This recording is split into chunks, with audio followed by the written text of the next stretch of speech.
Bismillahirrahmanirrahim. Assalamualaikum warahmatullahi wabarakatuh. Bismillah, alhamdulillah. Alhamdulillahilladzi anzala as-sakinata fi qulubil mu'minin liyazdadu imanan ma'a imanihim. Walillahi junudus samawati wal ard wa kana Allahu aliman hakima. Asyhadu an la ilaha illallah wahdahu la syarika lah. Iyyahu na'budu wa iyyahu nasta'in. Wa asyhadu anna Muhammadan 'abduhu wa rasuluh al-mab'uts rahmatan lil alamin. Allahumma fashalli wa sallim wa karrim ala Muhammadin khatamul anbiya'i wal mursalin imamil muttaqin sayyidul ghuril muhajjalin wa ala alihi wa sahbihi ajma'in. Amma ba'd, fayal hadirun usikum wa iyaya bitaqwallah wa ta'atihi la'allakum tuflihun. Allahumma la sahla illa ma ja'altahu sahla wa anta taj'al hazna idza syi'ta sahla. Amma ba'd. Hadirin Bapak Ibu rahimakumullah, dalam Al-Qur'an surat Fatir ayat 37 Allah menggambarkan tentang upaya ahli-ahli neraka,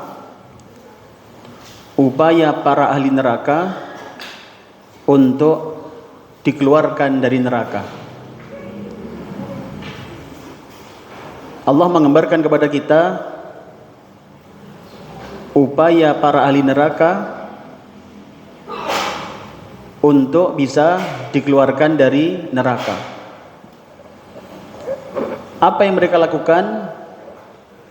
Mereka menyatakan bahwasannya mereka belum berbuat baik itu karena kurang umur. Mereka mengatakan kurang waktu, sehingga mereka merasa belum waktunya mati tapi mati, sehingga mereka akhirnya amalnya sedikit dibanding dosanya. Hadirin, apa jawaban bagi mereka? Dikatakan pada mereka, awalam nu'ammirkum ma yatadzakkaru fihi man tadzakkara wa ja'akumun nadhir. Kepada mereka dikatakan, kalau bahasa kita, apa kurang panjang umur yang telah diberikan kepada kalian? Apakah kurang panjang umur yang telah diberikan pada kalian sehingga kalian merasa kurang waktu untuk berbuat baik, kurang waktu untuk amal-amal soleh, sehingga kemudian mereka ingin dikembalikan ke dunia. Hadirin rahmatullah, maka sungguhnya hidup ini bukan tentang berapa lama kita hidup, tapi bagaimana kita mengisinya. Hidup ini bukan tentang berapa lama kita hidup, tapi bagaimana kita mengisinya. Hadirin, oleh karenanya tema kita di akhir tahun 2025 ini, kita akan membahas tentang muhasabah akhir tahun. Sejauh mana kita sudah berubah menjadi lebih baik. Teriring doa, semoga tema ini mengantarkan kita pada sebuah kesadaran untuk bertobat atas apa yang telah kita lakukan yang berupa kejahatan atau dosa, dan mari bersemangat di tahun depan kita menjadi orang lebih baik, dan semoga kelak kapanpun Allah mengambil nyawa kita dalam keadaan husnul khatimah. Amin ya rabbal alamin. Hadirin Bapak Ibu rahimakumullah, pembahasan kita kali ini kami bagi menjadi 3 pembahasan. Yang pertama adalah apa itu muhasabah. Kemudian apa saja yang harus dilakukan di dalam muhasabah, yang ketika ikhtiar untuk menghapus keburukan dan dosa, kemudian membuka pintu-pintu kebaikan di tahun depan. Hadirin wa birahmatullah, mari kita dalami tema kita pada kesempatan kali ini. Yang pertama adalah, mungkin pertanyaannya begini, mengapa kita perlu muhasabah? Hadirin, kalau saya gambarkan perjalanan, jenengan perjalanan dari sini misalkan berangkat ke Surabaya, pernah nggak misalkan di tengah jalan merasa kok nggak nyampe-nyampe ya? Pernah nggak begitu? Pernah nggih? Kok suwi, kok macet, kok mari-mari, kok tuk. Kan biasanya begitu kan? Kalau yang nyetir mungkin nggak tanya gitu kan, yang nyopir. Biasanya ibu-ibu yang ikut saja itu tanya, kok gak tutup sih ya? Kenapa pertanyaan itu muncul? Karena mengukur antara jumlah waktu yang telah dialami dengan target yang hendak ingin dicapai. Perbandingan inilah yang kemudian menimbulkan sebuah kesimpulan, kita ini kok gak nyampe-nyampe. Hadirin, muhasabah ini memang digambarkan seperti kita perjalanan, kita perlu terus mencari tahu, perlu terus mengkoreksi apakah kita sudah di jalan yang benar apa tidak. Bayangkan kalau panjenengan dari sini berangkat ke Surabaya, kemudian jalannya sudah benar, dari sini lewat Krian sepanjang, sudah benar jalannya. Pertanyaan tadi, kok nggak nyampe-nyampe, itu pertanyaan yang benar. Pertanyaan yang relevan. Tapi bayangkan, berangkat dari sini ke Surabaya, tapi ternyata jalurnya salah, ke arah barat, ke Jombang, terus kemana? Nganjuk. Terus pertanyaan, kok gak nyampe-nyampe? Gimana jawabannya kira-kira? Ya mesti ya gak nyampe-nyampe, wong salah jalan kok. Hadirin, maka muhasabah seperti kita mengkalibrasi kembali tujuan-tujuan kita mengkalibrasi, merefleksi diri, sehingga kemudian terus waktu yang kita lalui adalah saat dimana kita semakin dekat dengan Allah, semakin dekat dengan kebaikan, semakin dekat dengan ketaatan, begitu seterusnya. Hadirin Allah, apa sih, mengapa kita perlu muhasabah? Yang pertama, paling tidak kita harus tahu, akhir tahun itu memang saat yang tepat untuk refleksi. Saat untuk refleksi. Lihat di kantor-kantor di mana sekarang kan pada refleksi macam-macam. Sayangnya banyak orang yang mereka menghitung, merefleksi itu adalah urusan duniawi. Mereka mereview target, misalkan gimana target tahun kemarin ini, tercapai belum, kan? Mereka mereview itu dunia yang direview. Mereka berusaha mencari kenapa kok begini, kenapa nggak tercapai, kenapa kok begitu. Tapi lagi-lagi baru urusan dunia. Sedikit sekali yang menghitung iman dan amal. Hadirin, kenapa para pemilik perusahaan, para bos menghitung target yang belum tercapai? Kenapa? Kenapa ditanyakan seperti itu? Karena ingin tahun depan lebih baik.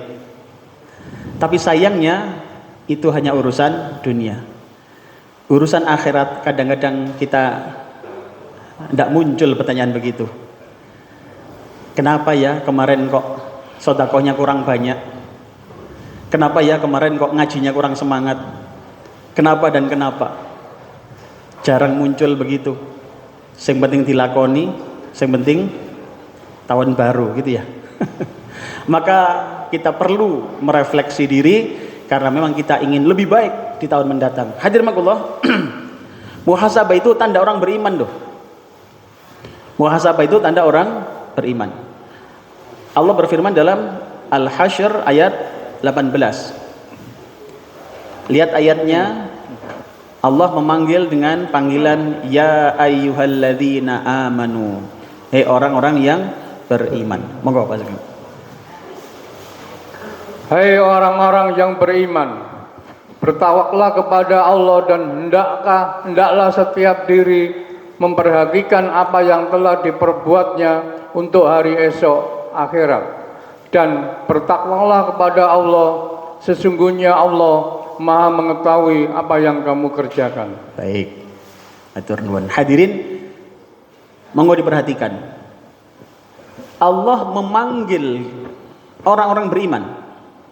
Allah memulai ayat ini dengan panggilan ya ayyuhalladzina amanu. Hei orang-orang beriman. Kalau dengan kalimat seperti ini panjenengan merasa terpanggil mboten? Ya. Terpanggil nggih? Masya Allah, alhamdulillah. Berarti insya Allah kita termasuk orang-orang beriman. Kalau jenengan merasa terpanggil, maka ikuti apa yang disampaikan di sini. Ya ayyuhalladzina amanu, orang-orang beriman. Pertama, ittaqullah, bertakwalah kepada Allah. Wal tandur nafsum ma qaddamat lighad. Dan hendaklah setiap diri memperhatikan apa yang telah diperbuatnya, dibandingkan, diukur dengan target yang bernama akhirat. Hadirin rahimakumullah, orang-orang beriman ciri khasnya senantiasa memperhatikan apa yang dilakukan dia. Kenapa? Karena dia ingin setiap hari semakin baik. Dia ingin tidak menjadi orang rugi. Masih ingat ada hadis Nabi yang barang siapa yang hari ini sama dengan kemarin, orang yang rugi. Kalau hari ini lebih jelek dari kemarin, bangkrut. Bangkrut. Kemarin sholatnya seperti itu, kok sekarang masih sama seperti itu, maka rugi kita. Rugi apa? Rugi waktu. Bertambah waktu, nggak nambah ilmu. Bertambah waktu, nggak nambah amal. Dan orang beriman tidak akan ingin seperti itu. Maka orang beriman senantiasa memperhatikan amalnya, diukur dengan targetnya. Apakah sudah semakin dekat dengan surga ataukah semakin jauh? Hadirin makullah, maka di dalam kehidupan ini kita perlu terus mengukur apa yang kita jalani ini dengan kompas kehidupan kita. Menurut jenengan target kita ini kira-kira masuk surga atau yang lainnya? Surga. Pasti surga ya. Tuh Ustadz gitu kok ditanyakan. Duh iya, karena ada orang yang ternyata enggak. Maka kalau kita ingin ke surga harus sering dicek, Bu. Bayangkan tadi jenengan berangkat ke Surabaya, di sana jenengan sudah punya target nanti jam 9 nyampe Surabaya. Kok sampai setengah 9 nggak nyampe-nyampe? Setengah 9 paling enggak kan harus sudah lewat Klian, sudah terlewat Sepanjang, sudah kelewat, kan begitu minimal. Tapi kok nggak nyampe-nyampe ke titik itu, makanya perlu merefleksi diri. Jangan-jangan jalurnya yang salah. Jangan-jangan jalurnya yang salah. Hadirin, begini sederhana. Sholat itu membuat kita terjauh dari perbuatan maksiat. Pernah dengar ayatnya? Sholat itu tanha anil fahsya'i wal munkar. Masih ingat ayat itu? Ada yang tahu surat berapa, ayat berapa? Hah? Al-Ankabut? Yang bisa jawab benar boleh pulang duluan.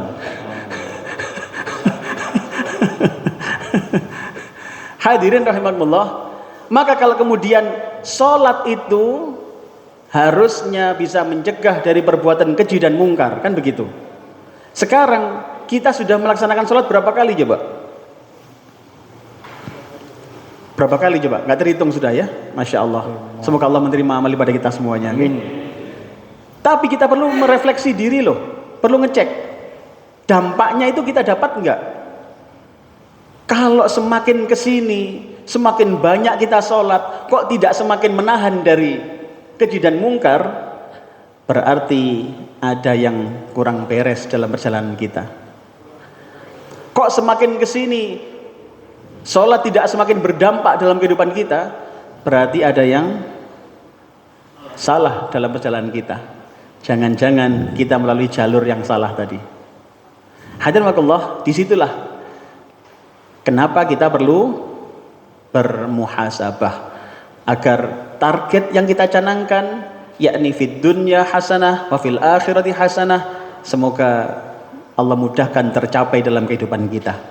Semoga Allah berikan kita kehidupan yang mulia di dunia dan kelak kita berkumpul lagi di surga bersama keluarga kita semuanya. Amin ya rabbal alamin. Hadirin wakullah, kita lihat tafsir Al-Muyassar terkait ayat ini. Saya kasih warna biru itu, yang kasih warna biru mohon Pak Sugeng. Hendaknya setiap jiwa merenungkan apa yang telah dilakukannya berupa amal perbuatan untuk menghadapi hari kiamat.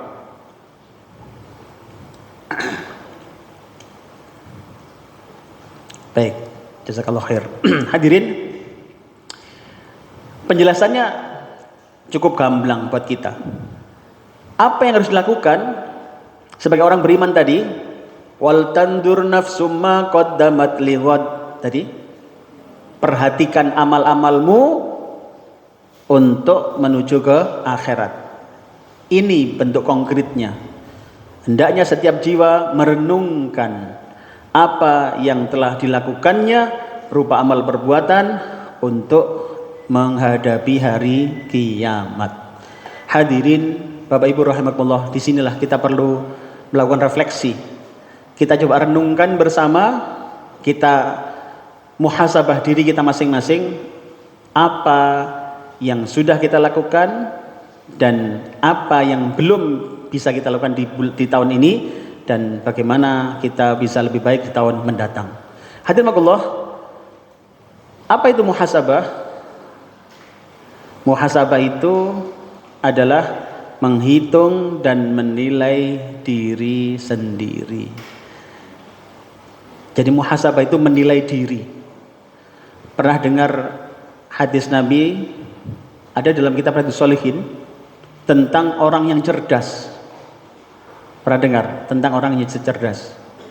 Al-kayyisu man dana nafsahu wa amila lima ba'dal maut. Insyaallah hadis nomor 66 di dalam kitab Riyadhus Shalihin. Itu muncul di dalam bab muraqabah insyaallah. Hadirin rahimakumullah, Rasulullah dawuh, al-kayyisu, orang yang cerdas itu mandana nafsah. Ini bisa dimaknai introspeksi diri. Orang yang cerdas itu dia senantiasa introspeksi diri. Untuk apa? Tadi mengukur dengan targetnya. Bayangkan ada seorang perjalanan dari sini berangkat ke Surabaya tadi. Ada dua orang misalkan, dua kendaraan berbeda. Yang satu bolak-balik melihat kompas, bolak-balik melihat ketepatan arah, sehingga dia bisa tepat waktu. Yang kedua orangnya teledor, nggak pernah lihat arah, nggak pernah ngecek, pokoknya jalan saja. Menurut jenengan kira-kira yang nyampe duluan yang mana kira-kira? Yang pertama, yang kedua? Kemungkinan untuk nyampe tepat waktu yang pertama tentu, betul. Kenapa? Dia ngecek terus. Yang kedua teledor. Tidak taunya salah jalur tadi. Loh, saya pernah ngalami salah jalur, pernah ngalami saya. Waktu naik bis. Ceritanya begini, Bu. Waktu itu dari kantor payah sudah payah karena maraton rapatnya. Posisi payah itu saya naik ojol. Naik ojol. Kemudian saya naik itu beberapa kali ternyata dibangunkan sama pengemudinya ini. Pak, pegangan Pak. Jenengan kayaknya ngantuk tadi, karena saat kan dia kerasa kan, nyut kerasa kan. Iya Mas, bener memang saya beberapa kali nyeliut tadi itu.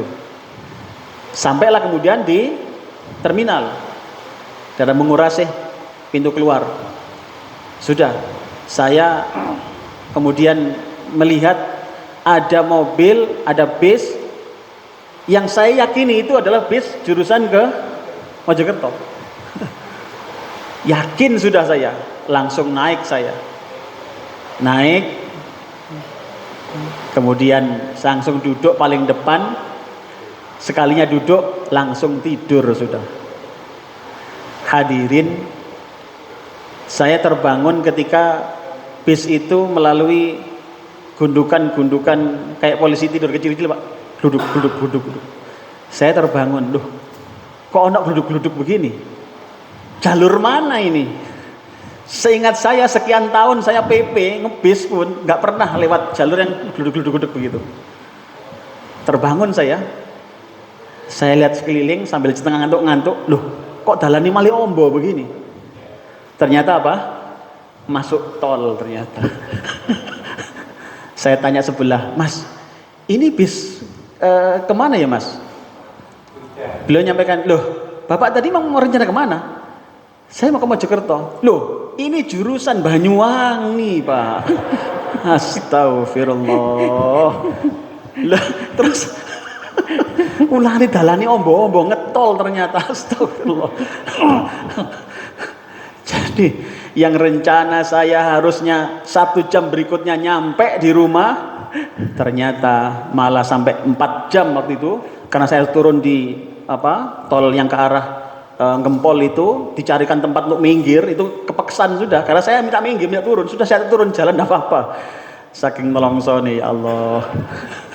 Ternyata memang penting melihat kompas. Kalau tidak kebelanjur, maka hidup kita ini Bapak Ibu bisa jadi tidak lama. Kalau kita tidak melihat kompas kehidupan kita, jangan kaget kemudian terbangun dari alam barzah, kaget ternyata, loh, kok gak grupe Kanjeng Nabi ngene, kok grupe lihat. Ya Allah, maka perlu terus dilakukan muhasabah. Semoga Allah menjadikan kita orang-orang yang beruntung dunia dan akhirat. Di dunia diberikan Allah kebahagiaan, kelak di akhirat di ahli surganya Allah Subhanahu wa taala. Amin ya rabbal alamin. Hadirin Allah, maka perlu menghitung dan menilai amal-amal kita. Evaluasi amal sebelum hisab Allah. Kita perlu tahu Bapak Ibu, di akhirat kita akan ditimbang amal itu, akan dihisab, akan diaudit oleh Allah Ta'ala. Maka auditlah amal kita sebelum diaudit oleh Allah Azza wa Jalla. Bukan untuk putus asa, tapi untuk memperbaiki. Maka kalau kita muhasabah itu bedanya dengan orang yang batin dan nelongso, itu beda. Kalau muhasabah itu goalnya adalah memperbaiki diri. Beda dengan orang yang batin dan nelongso. Pungkasannya bunuh diri. Wes kakean dosa, wes mending mati ya gitu ya.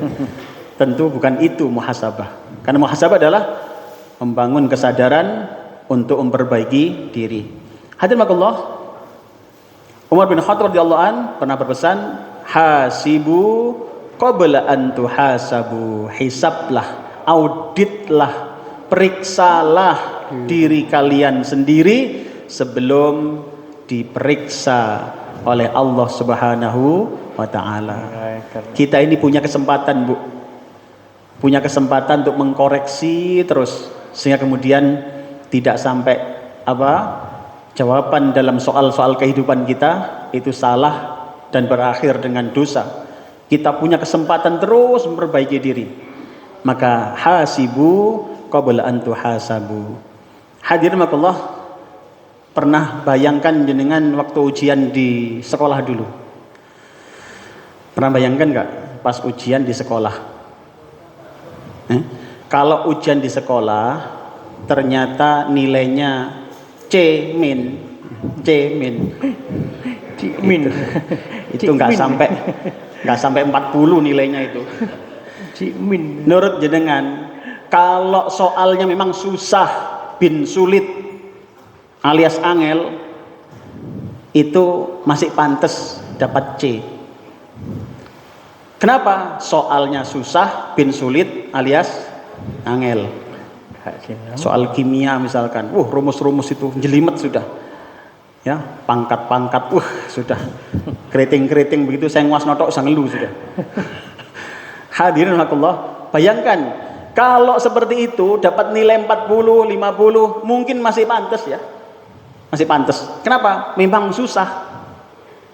Tapi bayangkan ada soal dan dikasih kisi-kisi jawaban, dadak pas ujian masih nilainya 0. Kira-kira sing salah niki soale napa kisi-kisi ini? Sing salah sinten sing salah ini salah. Betul tidak? Bayangkan sudah dikasih tahu soalnya yang keluar nanti ini, jawabannya ini. Loh, pas ujian loh nilainya tetap 0. Sing salah sinten, Pak? Guru sing salah. Astagfirullah. Bayangkan Allah sudah ngasih contoh. Ada Rasulullah SAW yang Allah tugaskan ngasih contoh dalam kehidupan. Begini loh, kamu tinggal nyontoh, kamu tinggal menjadikan beliau uswatun hasanah, tinggal nyontoh.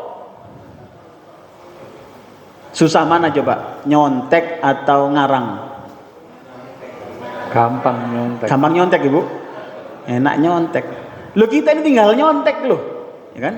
Maka ketika muhasabah pun, bayangkan kita ini di titik yang sangat mudah sebenarnya. Kalau mau jadikan ukuran kehidupan Rasulullah ukuran kita, jadikan bagaimana ketaatan Rasulullah ukuran kita, terus begitu, maka kompas kehidupan kita yang bernama surga tadi, aplikasinya adalah apa? Mengikuti kehidupan Rasulullah Muhammad SAW. Hadirin Allah, hisablah dirimu sebelum kamu dihisab. Nah, pertanyaan berikutnya, apa saja yang harus kita hisab diri kita? Apa saja sih yang harus kita audit diri kita ini? Yang pertama adalah muhasabah iman dan ibadah. Muhasabah apa? Iman dan ibadah. Hadirin rahmatullah, sangat penting ini kita nilai tahun yang akan segera kita tinggalkan ini, setahun ini, kira-kira seperti apa iman dan ibadah kita kepada Allah Ta'ala. Hadirin Bapak Ibu rahimakumullah, tanyakan pada diri kita. Apa yang tanyakan? Di antaranya terkait sholat. Tahun ini antara khusyuk dan tidak khusyuk sholat kita banyak mana kira-kira? Khusyuk. Kok terus terang ngoten soalnya? Khusyuk banget. Ya Allah. Maka kalau ternyata masih banyak nggak khusyuknya, ini harus segera direnovasi, segera direformasi. Tahun depan nggak boleh. Kenapa? Hadirin, ini tentu sangat penting karena kualitas ibadah itu menentukan nilainya. Masih ingat apa kualitas sholat itu? Ada 3 paling tidak dalam Al-Quran itu. Masih ingat ibu-ibu? Yang pertama apa? Daimun. Yang kedua yuhafidun. Yang ketiga khasyi'un. Kok nggak nyaut begini ya? Pura-pura lupa atau beneran lupa? Baik, saya tunjukkan. Yang pertama apa, Bu? Daimun. Apa daimun itu? Di mana dalilnya? Di surat Al-Ma'arij ayat 23. Mungkin yang pernah ikut kajian saya tentang kualitas sholat tahu ayat itu. Atau tentang muflihun bagian pertama itu bahas itu. Yang pertama adalah daimun. Apa daimun? Continue. Kontinuitas sholat itu mempengaruhi kualitas loh. Maksudnya bagaimana? Sholat yang kontinu itu sholat yang tidak angin-anginan. Mau hujan, mau panas, tetap sholat. Mau sakit, mau sehat, tetap sholat. Mau tanggal muda, tanggal tua, tetap sholat. Yang model begitu, itu sholatnya berkualitas berarti. Kenapa? Kontinu, ndak angin-anginan. Jangan nek pas wayahe tanggal tua, zikire kok yo. Loh, illallah. Tanggal tua. Tanggal 16, wes. Ditanya nang di Mas Bro kata nama masjid sik gorong tek duite ya. Astagfirullah, angin-anginan. Ayolah terus sholatnya dijaga benar. Yang kedua, yuhafidun. Pernah dengar yuhafidun? Apa itu? Di mana dalilnya? Di surat Al-Ma'arij juga ayat 34. Apa itu yuhafidun? Terjaga detail kualitasnya itu, Pak. Ketepatan waktunya, kesempurnaan rukuk sujudnya, kan? Kebersihan badan, pakaian dan tempatnya, kefasihan bacaannya, itu kualitasnya, Pak. Maka sholat yang berkualitas yang kedua adalah yuhafidun tadi. Ada sih orang itu daimun sih, tapi nggak pernah yuhafidun. Sholat terus sih, tapi telat terus. Sholat terus sih, tapi ngebut terus. Astagfirullah. Hadirin rahimakumullah. Yang ketiga, khosyi'un. Apa itu? Khusyuk. Di mana dalilnya? Di surat Al-Mu'minun ayat 2. Orang-orang yang sholatnya khusyuk. Apa itu khusyuk? Allah jelaskan di dalam Al-Quran surat Al-Baqarah ayat 46. Apa itu? A'udzu billahi minasyaitonir rajim. Alladzina yadhunnuna annahum mulaqu rabbihim wa annahum ilaihi raji'un. Allah dawuh di situ, orang-orang yang khusyuk itu, kalau saya bahasakan sederhana, nyambung. Apa, Bu? Nyambung. Gimana sih sholat nyambung itu? Begini loh ceritanya. Sekarang bayangkan, jenengan misalkan menyaksikan ada orang laki-laki, ada seorang laki-laki nerima telepon 2 kali. Nerima telepon 2 kali. Telepon pertama diterima, Bu, tapi sambil ogah-ogahan, sambil geletaan gitu ya, sambil telepon geletaan gitu. Jawabannya setengah nggak niat. Apa? Ya gak usah, udan-udan, ya gak usah gitu kan. Santai begitu jawabnya. Telepon kedua, dilihat teleponnya, langsung yang semula tidur duduk, Bu, duduk, sikap sempurna, langsung jawab, siap, nggih, wonten dawuh, siap, wonten dawuh, begitu. Nurut jenengan, telepon pertama dan kedua yang diterima oleh Bapak ini kira-kira dari orang yang sama atau beda? Beda. Dari mana jenengan tahu? Enggak kerungu suarane jenengan. Dari mana taunya? Dari responnya, sikapnya beda. Yang pertama kira-kira dari siapa, Bu? Kok bojone? Atau koncone ngajak mancing, ya kan? Jawabannya santai, Kak, udan-udan, gak usah gitu kan. Yang kedua dari siapa kira-kira? Atasannya. Dari bupati. Hadirin dari bosnya. Kita sama-sama tidak tahu suaranya, tidak dengar suaranya, tapi kita bisa yakin nampak dari responnya. Hadirin, mari kita bawa permisalan ini ke dalam ibadah sholat. Misalkan ada 2 orang sholat, yang satu sholatnya tenang gitu, Fatihahnya tenang. Alhamdulillahirabbil alamin. Tenang. Takzimnya kelihatan, rukuk sujudnya tenang. Takzimnya ketara. Rasa hormatnya kelihatan. Yang model kedua, wes. Kecepatan suara. Kalau dua-duanya ngaku dia sedang menyembah Allah, menurut jenengan yang jenengan agak percaya bahwasanya dia benar-benar nyambung dengan Allah, yang mana kira-kira? Yang pertama. Kok kabar ini banter-banter jenengan sawangannya? Hadirin, bayangkan kayak tadi orang di telepon, iya kan? Orang di telepon sama-sama tidak kelihatan, Pak. Bayangkan kalau yang pertama ditanya misalkan, Mas, sama di telepon tekok sopo sing pertama mang? Terus dia bilang tekok bosku, percaya ndak jenengan? Gak percaya, gak ngefek blas, gak nyambung dengan modelnya, gak nyambung. Tapi kalau yang kedua kita bisa yakin. Kenapa? Respeknya kelihatan. Hadirin Allah, maka orang yang sholatnya khusyuk itu nampak, respeknya kelihatan. Karena dia sadar menyembah Allah yang maha tahu. Dia sadar menyembah Allah yang menguasai dirinya. Dia sadar menyembah Allah yang bisa sewaktu-waktu mencabut nyawanya. Takzimnya keluar, Pak, tenang. Rukuk sujudnya nggak keburu-buru gitu. Makanya saya sering melontarkan sebuah pertanyaan begini, Pak. Jenengan kalau sholat itu ngadep Gusti Allah nopo ngadep tembok?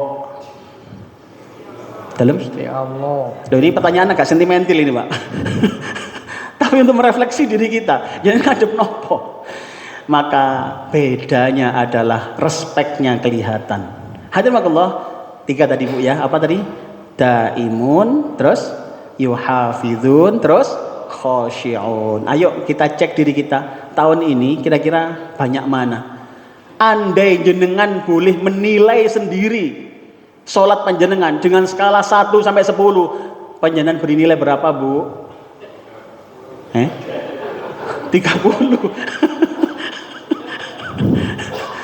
Ya Allah, maka disinilah kita refleksi diri kita. Sudah sampai di mana kita memperbaiki pada sholat kita. Hadirin, ada lagi. Al-Quran sudah lebih banyak dibaca atau dilihat saja? Dibaca ya? Masya Allah, memang orang sini solih-solihah semuanya, Masya Allah, luar biasa. Maka harusnya lebih banyak dibaca.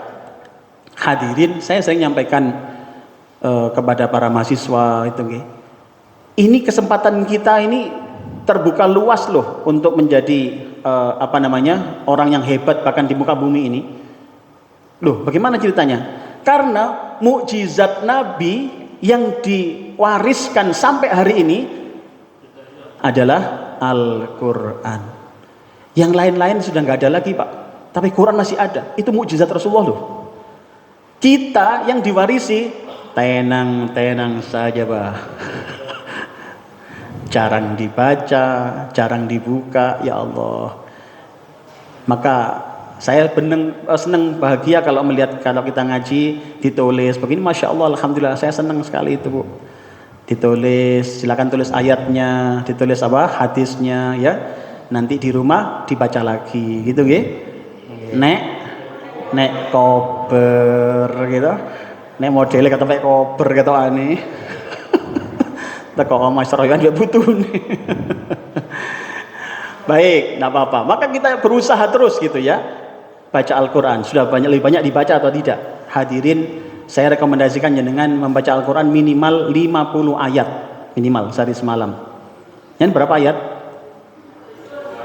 Woi, 1 juz katanya. Masya Allah. Ya, itu ketika tanggal muda kayaknya kan. Masya Allah. Luar biasa.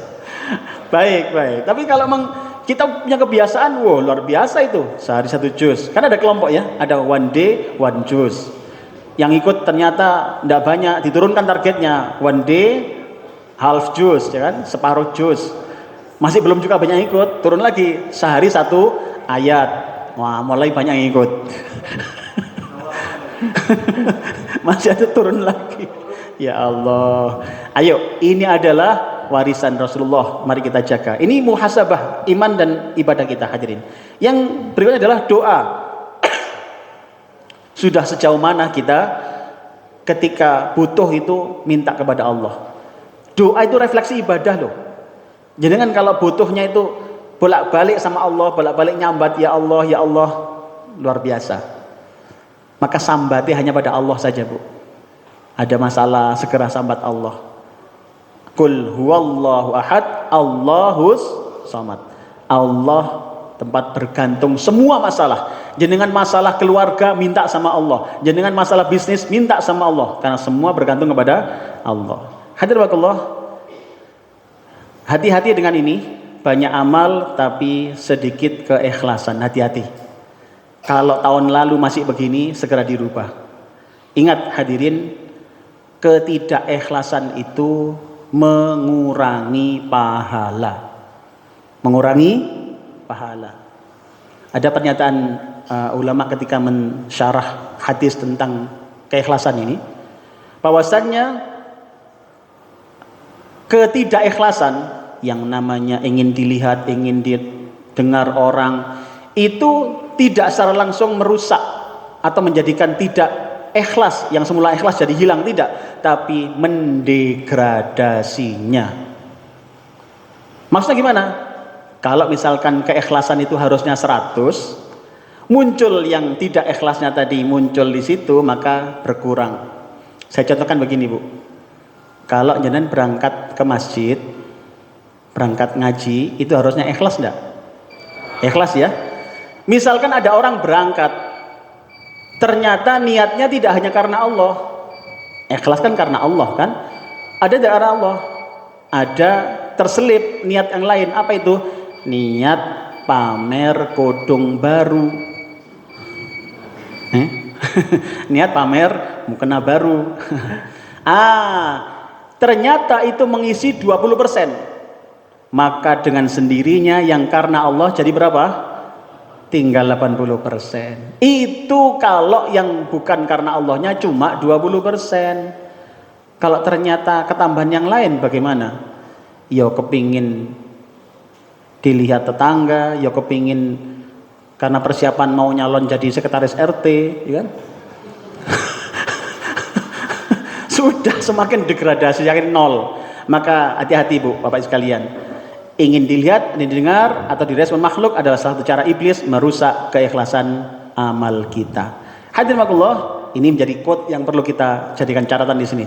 Apa tadi pertama? Muhasabah iman dan amal. Sekarang yang kedua, muhasabah akhlak dan lisan. Hadirin rahimakumullah. Kalau tadi kira-kira dikasih nilai berapa Pak? Yang pertama tadi, iman dan ibadah, berapa nilainya, Bu? 8 kebanyakan? Kebanyakan berapa? 6,5? Nggak keras-keras Ustaz, takut kedengaran sebelah gitu. Ya sudah, pokoknya diinsafi sendiri, di muhasabah sendiri, berapa nilai kita tahun depan harus lebih baik gitu ya. Yang sekarang adalah muhasabah akhlak dan lisan. Lihat, apa itu yang pertama? Kita ini termasuk mudah marah atau sabar? Tahun ini antara marahan sama sabarnya banyak mana, Bu? Marah. Ya, marah, saya yakin pasti nggak akan ngaku, ya kan? Maka kalau ternyata banyak marahnya, segera diinsafi, Pak. Ini sudah keluar dari apa? Dari kompas kehidupan kita. Rasulullah itu orangnya sabar. Rasulullah itu orangnya sabar. Kalau dihina dirinya, beliau nggak akan marah. Tapi kalau Islamnya yang dihina, bangkit sudah. Kita juga begitu toh. Jenengan pernah nggak dikata-kata misalkan, oh, sama ini mbak elek ngono itu. Gimana Jen? Gimana? Jenengan kira-kira diem atau marah? Diem. Diem ya? Diem. Atau loh mbak kok baru tahu gitu kan? Elek. Hadirin, kadang kita kan misalnya laki-laki disebut sing enggak misalkan sama niku mas model ngono ae ya. Sama niku pengusaha opo gitu ya. Tersinggung enggak kira-kira? Enggak ya? Ya. Gak tersinggung. Masya Allah. Berarti sabarnya sudah nomor. Masya Allah. Iya. Nah kalau sudah tersinggung, nah, berarti tahun ini nilainya berapa kira-kira? 8 atau 6? 6. Nah. Baik. Ada lagi. Lisan.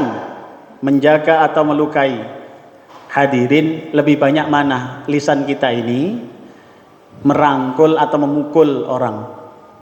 Lebih banyak melukai atau menjaga hubungan baik kita? Kalau ternyata lebih banyak melukai, harus segera direvisi. Kadang ngomong kita kan kadang-kadang nggak diukur ya, tiba-tiba ngomong aja. Akhirnya tetangga sakit, teman jadi sakit, tersinggung, ya kan? Makanya hati-hati. Apalagi kalau ngomong sama istri, ya, suami sama istri, hati-hati Pak. Jadi ada kata-kata yang tidak boleh disentuh, ya kan? Ya kan gitu. Apa Bu kira-kira Bu? Yang nggak boleh diucapkan bapak-bapak itu apa? Kata apa? Tahu nggak jenengan? Ya sekarang terus nawis tambah dirame teman itu.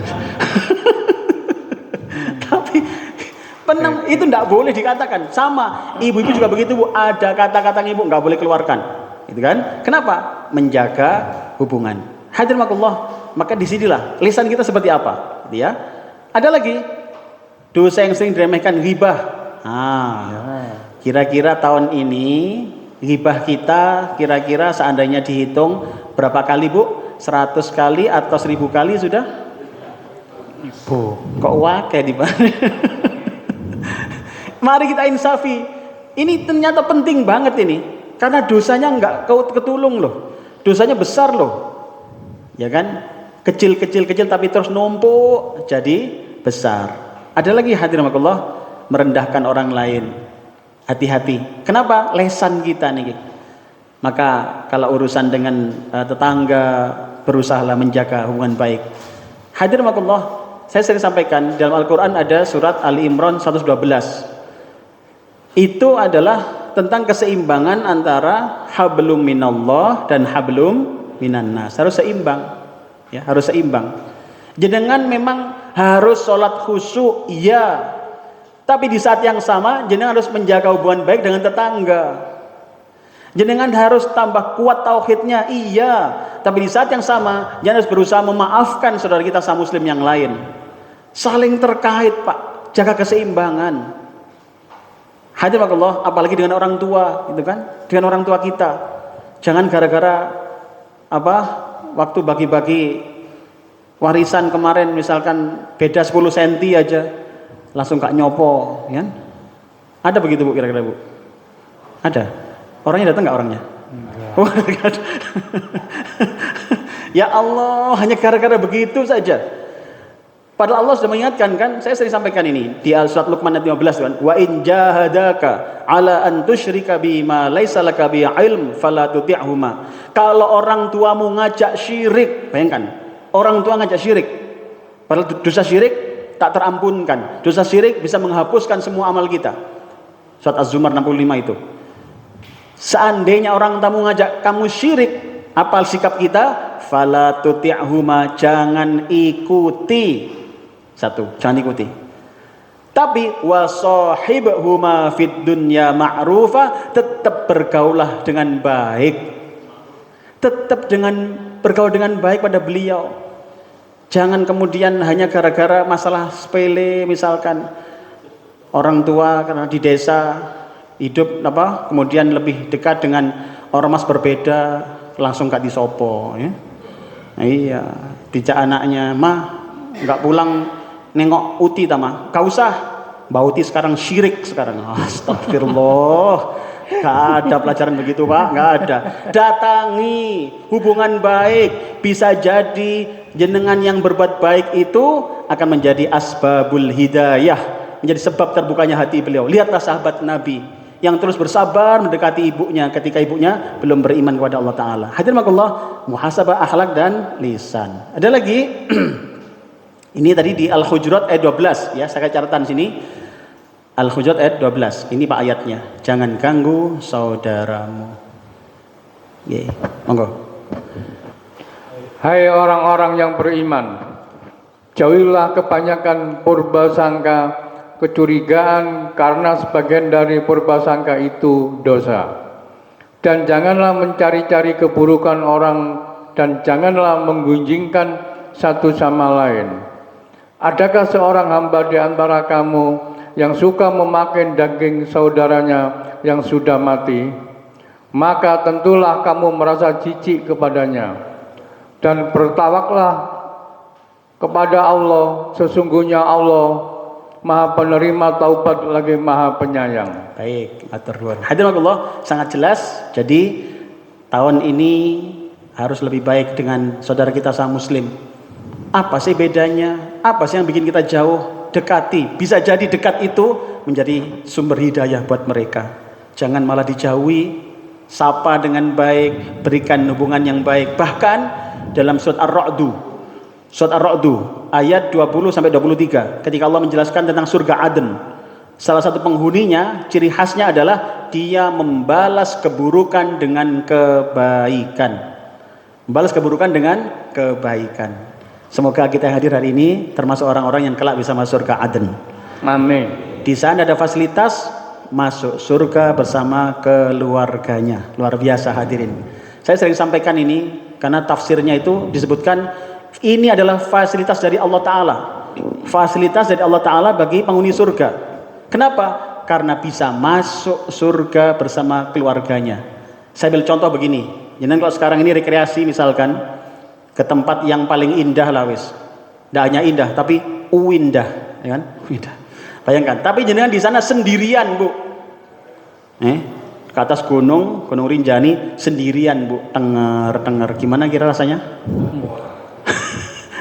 Walaupun indah pemandangannya nggak asik, betul nggak? Tapi kalau rame-rame bersama keluarga, beda rasanya. Maka disitulah ternyata ada fasilitas surga bisa masuk bersama keluarga kita. Kapan itu? Salah satu syaratnya adalah membalas keburukan dengan kebaikan. Kalau tetangga nggak nyapa, dibalas apa, Bu? Tetangga nggak nyapa, dibalas metoto. Podotin. Maka balaslah dengan kebaikan. Kalau ada tetangga wis medit metotoan, dibalas apa, Bu? Ditongakno cepet anu. Balaslah kebaikan. Sing waras ngalah, kan? Baik, yang ketiga, kurang sedikit lagi. Yang ketiga adalah muhasabah muamalah. Dari muhasabah iman dan amal, terus muhasabah lisan dan akhlak. Ini muhasabah muamalah, hubungan sosial. Ayo dicek juga, kita ini seperti apa? Ini hadirin, pada orang tua, sudahkah kita berbakti pada mereka? Jika belum, maka perbaiki. Tahun ini harus lebih berbakti pada mereka. Ada lagi, pasangan dan anak. Sudahkah kita adil dan sabar? Kita kalau dipanggil bos segera berangkat. Tapi kalau istri ada keperluan jarang-jarang ditanggapi. Betul gak sih? Ya, merasakan, Pak. Maka ayo kita banyak bertobat. Astagfirullah. Karena sama pentingnya. Hadirin pernah dengar nggak ada hadis Nabi ceritanya ada seorang yang dia itu jarang sekali merawat dirinya. Jadi seorang perempuan jarang merawat dirinya. Waktu itu ceritanya adalah ada seorang sahabat itu kerabatnya dia. Itu tanya, "Mbak Yu, sampean kok nang omah gak tahu berai sih?" gitu. Kan begitu. Wong suamimu ada di rumah. Ini kalau bahasa kita begitulah. Suamimu di rumah, kok sampean nggak pernah berhias? Itu apa jawabannya? Kira-kira kalau jawabannya begini, kalau bahasa Puri begini. Aku iki umpama braeni sopo. Itu pertanyaan kira-kira begitu jawabannya. Loh, kan suamimu di rumah. Suamimu nggak sedang berjihad, suamimu nggak sedang berdagang jauh. Kan di rumah suamimu. Kenapa kamu tidak berhias? Apa kemudian jawaban ini ternyata kemudian disampaikan kepada Nabi oleh sahabat ini. Ya Rasulullah, ini ada, anggaplah kakaknya dia lah. Kakakku ini seorang perempuan, dia tidak mau berhias. Kenapa? Karena ternyata suaminya tidak pernah di rumah. Memang di mana suaminya? Dia itu di masjid. Dia itu di masjid. Jadi suaminya ini di masjid terus. Pagi di masjid, siang masih di masjid, malam tidur di masjid. Akhirnya sing wedok nganggur. Apa dawuh Nabi? Nabi terus manggil si orang ini. Panggil, wahai sahabat, apa yang kamu lakukan? Beliau nyampaikan begitu. Kemudian nyampaikan, Allah punya hak atas dirimu. Tapi kamu jangan lupa, istrimu juga punya hak atas dirimu. Kamu silahkan ibadah yang banyak, tapi jangan lupakan hak istrimu. Dia ada keperluan, maka pulanglah ke rumah. Hadirin, niki sing teng masjid mawon gawe suwe. Ndah niyo mancing, ya apa jan? Ono mancing sampai entek jame iki lho. Ya apa? Iki sing masjid lho gak boleh suwe-suwe. Astagfirullah. Maka hadirin, kadang-kadang kita niki perlu adil. Nanti kalau bolak-balik ditinggali, gak kok ngeramut sing wedok, akhirnya diramut. Nah, iku sing garai. Naudzubillah min dzalik. Nah, adilkah kita? Tetangga, rekan pernah disakitikah? Ayo kita nilai sendiri Bapak Ibu sekalian. Jangan-jangan kita pernah menyakiti mereka. Kemudian ingat, hak manusia tidak gugur hanya dengan ibadah. Kalau pernah menyakiti mereka, tidak cukup istighfar Pak, tidak cukup. Harus minta maaf, minta ikhlasnya, minta ridhonya. Maka hati-hati dengan hak sesama manusia. Terakhir, muhasabah waktu dan umur. Hadirin, lihat nih. Di dalam urusan waktu dan umur ini, waktu itu habis untuk apa? Kita ini perlu merefleksi diri. Kemarin-kemarin waktu kita 24 jam misalkan, habis untuk apa sih? Lebih banyak mana? Dibuat manfaat ataukah yang sebaliknya? Digunakan apa? Melihat yang kebaikan atau malah melihat yang keburukan? Naudzubillah. Maka perlu kita refleksi. Kira-kira gimana Bu? Waktu nyenan sehari semalam lebih banyak lihat apa Bu? Lebih banyak lihat Quran atau lihat... Nah itu ya ngaku dah. Padahal ada juga Bu, lihat suami itu berpahala loh Bu. Bener nggak? Oh iya, lihat suami berpahala. Oh yang punya ya sudah, yang belum mudah-mudahan segera ada lagi gitu ya, Masya Allah. Iya Bu, maka iya sama, bapak-bapak lihat istri itu berpahala loh Bu. Pak, iya, ada yang menyampaikan, Ustadz saya ini, masa Ustadz saya ini terbangun tiap pagi itu bukan gara-gara suara adzan Ustadz. Loh terus gimana Mas? Saya terbangun gara-gara suara omelan istri, katanya begitu. Saya cuma nasihati begini Bu, sampean sing sabar Mas, harusnya bersyukur, saya bilang gitu. Harusnya bersyukur. Loh, kok bisa bersyukur Ustaz? Iya, kalau sampean dengar suara omelan istri, berarti istrimu masih hidup. Alhamdulillah, disyukuri nggih. Semoga keluarga kita sakinah mawaddah warahmah. Nggih. Amin ya rabbal alamin. Hadirin, amal bertambah atau stagnan? Lihat kemarin, amalnya nambah atau enggak sih? Memang harus kita renungkan, gitu. Ya Allah, apa sih target kita? Maka tahun depan harus ada target.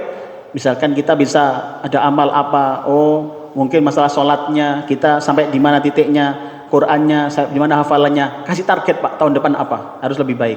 Ada lagi umur naik, tapi taat nggak naik, ya kan?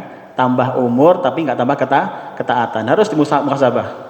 Dalam surat Al-Asr ini, semua rugi kecuali yang beriman dan beramal. Masih ingat ayatnya? Wal asr innal insana lafi khusrin illalladzina amanu. Terus illalladzina amanu wa amilus solihat wa tawasaw bil haqqi wa tawasaw bis sabr. Akhirnya mari menutup tahun dengan taubat. Kalau tadi kita nilai, kira-kira nilai kita ini merah, biru atau hijau? Kuning ya, nyari yang lain aja ya, nggak ketahuan. Maka ayo, ini harus kita perbaiki gitu kan. Kalau memang belum baik, kenapa? Mumpung ada waktu gitu.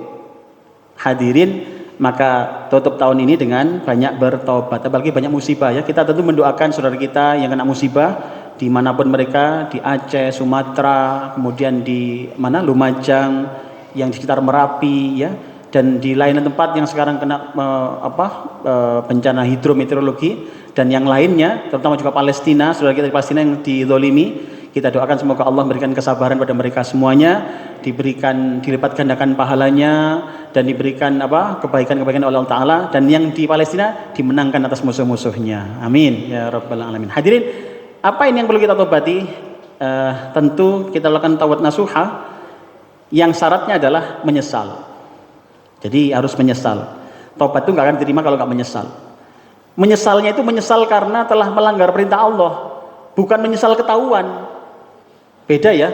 Kalau maling itu menyesal karena ketahuan, maling ketangkep, menyesal. Ya apa bro? Menenek orang namanya aja lihat ngarep buri ae. Gitu. Ini jenenge maling ketangkep namanya. Itu nggak menyesal namanya Bu. Itu nyari cara lain ya.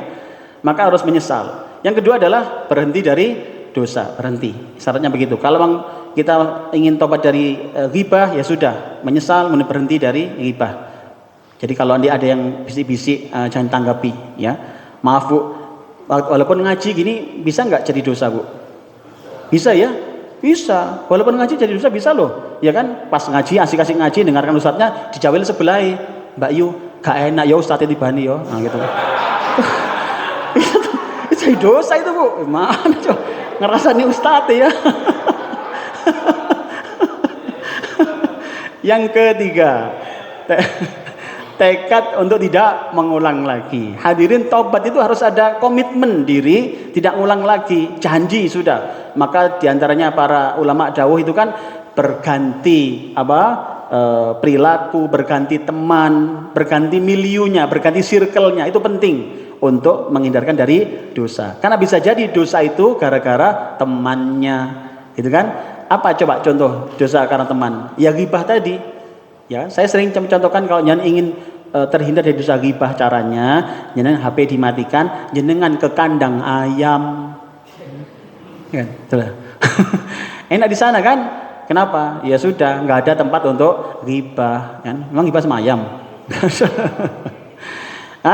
Yang terakhir, menyelesaikan hak manusia. Hadirin, selesaikan hak manusia. Karena mereka ini kalau tidak kita selesaikan, mungkin yang pernah kita sakiti, mintalah maaf. Tahun-tahun ini banyak musibah di mana-mana. Bisa jadi mungkin ada dosa yang terselip ya. Sambil kita maaf pada Allah, kita kita minta ampun pada Allah, sambil kita minta maaf pada manusia ya. Makanya dalam kesempatan ini kita saling maafkan juga Pak. Saling maafkan. Jadi kalau ada salah khilaf saya mohon dimaafkan ya Bu, Pak. Jenengan juga insya Allah sudah saya maafkan. Insya Allah gitu ya. Saling maafkan. Kenapa? Jangan menunggu besok lusa, karena umur belum tentu. Hadirin, nih, jangan tunda taubat karena ajal tidak pernah menunggu. Akhirnya selamat berjuang untuk menjadi orang-orang yang lebih baik. Ingat, tahun ini akan segera berlalu, tutup dengan kebaikan, hapus segala kesalahan dengan banyak bertaubat. Kemudian rencanakan target-target yang lebih baik di masa mendatang. Tentang apa tadi? Tentang keimanan dan amal, tentang apa tadi? Lesan dan akhlak, apalagi tadi? Tentang muamalah sosial kita dengan teman tetangga yang lain. Yang terakhir, waktu dan usia kita. Apa yang harus kita lakukan lebih baik daripada tahun yang lalu. Maka semoga kita lebih baik, selamat menjelang tahun yang lebih baik dan lebih taat kepada Allah. Semoga manfaat kajian kita kali ini. Aku qouli hadza fastaghfirullakum. Kita akhiri dengan doa, Rabbana atina fid dunya hasanah wa fil akhirati hasanah wa qina adzabannar. Wa sallallahu ala Muhammad walhamdulillahi rabbil alamin. Demikian kurang lebihnya mohon dimaklumi. Jika ada kebaikan semua dari Allah, jika ada yang kurang semua adalah karena diri pribadi kami, dan mohon dimaklumi, dimaafkan. Semoga ketemu lagi di lain kesempatan. Akhirul kalam. Assalamualaikum warahmatullahi wabarakatuh.